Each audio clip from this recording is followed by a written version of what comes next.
Hey guys, so for our first lesson this week, what we're going to do is we are going to focus on the elements of art. We are going to go over each element, but then I am going to have you focus specifically on line. And on this first slide, what you'll see is you're going to see some examples of our project. So in the end, what you're going to come up with is something called a Zentangle, which is a creation of a drawing that has all different types of line patterns inside the contour of that image you're making. So to get started, let's focus on each element of art, and then we will dive into what your project is going to look like and go through all of those different steps after. So for the elements of art, what we have is we've got line, shape, color, texture, space, form, and value. And on each following slide, I'm going to kind of go over each one separately so that you get an idea of what each one is. But really what the elements of art are, they are our building blocks in creating any strong work of art. And a lot of times you'll notice that when you're creating an artwork or a composition, as us artists like to call it, you are using multiple elements even though you may not be focusing on each one. And if you have a strong background knowledge of each element, then you can create a stronger composition. So to start with line, we are actually going to focus on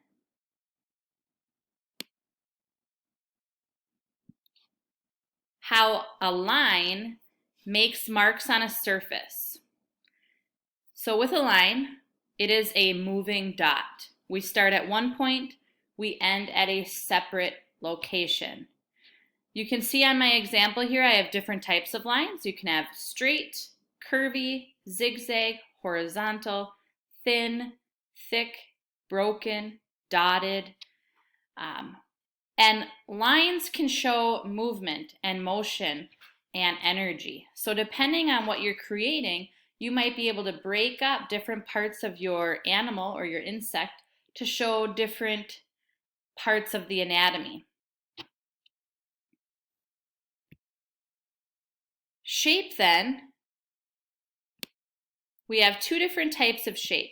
We've got organic shape and geometric shape. I always talk about organic shape as being things that are found in nature. They don't necessarily follow a specific rule. For example, animals, clouds, leaves.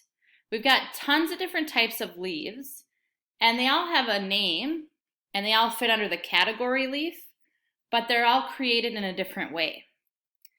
Organic shapes, too, a lot of times are abstract, and you can't always fit the same exact shape under one category.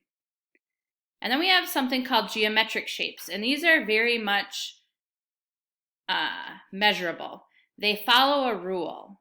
A lot of times we see them in math. Squares, triangles, circles. When we start and stop a line at a specific point, that creates a shape. And if we have a geometric shape, they usually follow the same rule, where I can create a square that is large, but I can create that exact same square on a smaller scale, but I know that I've created it when I've made 4 equal sides, because that would be my rule for creating a square. Our next element then is color. So color can be found on a color wheel. You can also see color all around you. The scientific definition of color really is how your eye is seeing light. So a lot of different objects will either absorb color or they will reflect color.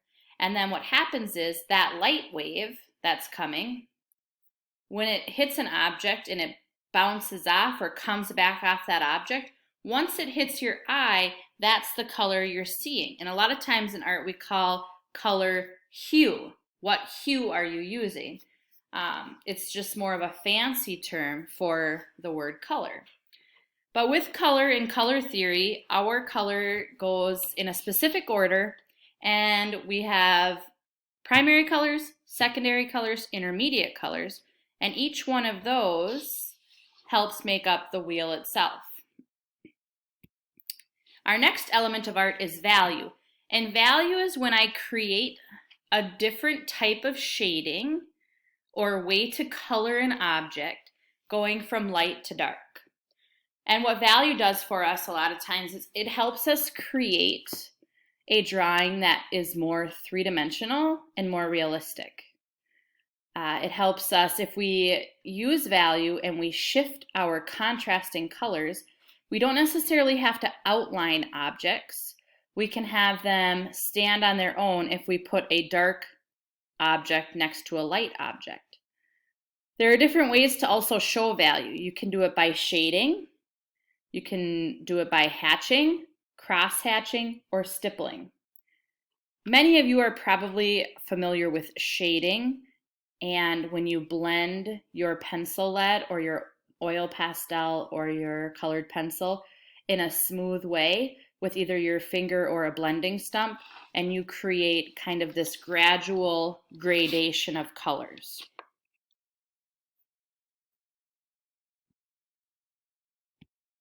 Then we have texture. So there are two different types of texture.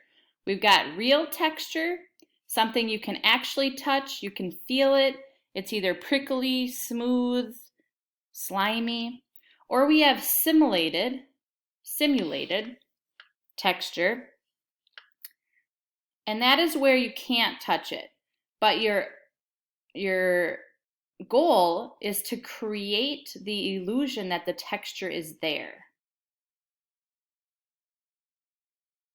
So when you use simulated texture, you're trying to trick the viewer's eye that they might be seeing something bumpy or something rough.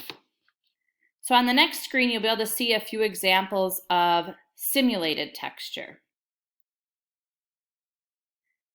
If I'm creating a drawing of a fish, I might create the examples of all of their scales.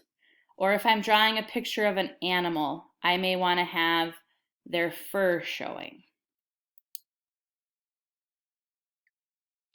Where if I had real texture or actual texture, I might glue sand down to my page, or add sandpaper, or add blades of grass.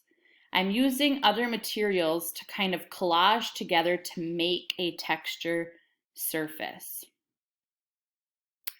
Our next element of art is space. So we've got positive space and negative space. Positive space is your object that you're drawing that takes up part of the picture plane. It can be large, bright, close up.